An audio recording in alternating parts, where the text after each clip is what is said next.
Tips upang maging isang matalinong mamimili.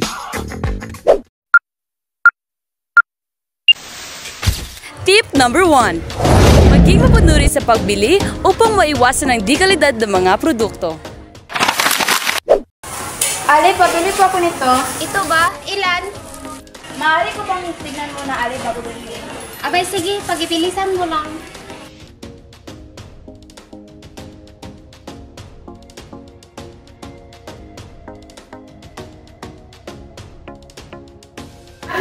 Abay, Ale, may sira po itong pandan mo. Opo. Abay, sa iba ka na lang bumili. Ako din sa kanak. Sikong ka na bumili. Tip number 2. Laging isalang-alang ang bibiling produkto upang maiwasan ang mga pagkakulang sa pag-araw-araw na budget. Bili na kayo dito, mura lang. Uy, parang ang ganda naman ito. Ay, pero ang mahal, parang hindi aabot sa budget ko. Sa susunod na lang siguro, uunahin ko na lang muna ang mas mahalaga. Tip number 3. Huwag basta-basta maniniwala sa mga nakikitang anunsyo o patalastas patungkol sa mga naturang produkto. Honey, tingnan mo nga ito. Sige nga. Ang ganda, no? Want a smooth and silky hair? Use this shampoo for only 10 pesos each. Teka, parang gusto ko nito. Honey, bilhan mo nga ako.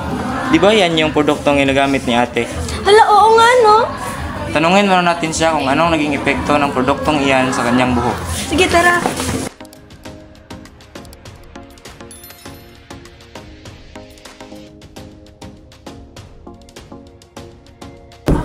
Tao po, ate. Ano yon? Hala, ate! Ano nangyari dyan sa buhok mo?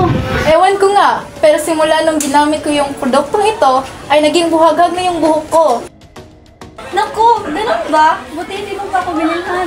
Hindi ka na sana. Oo nga. Sige ate, uwi na kami. Salamat. Sige, ingat kayo.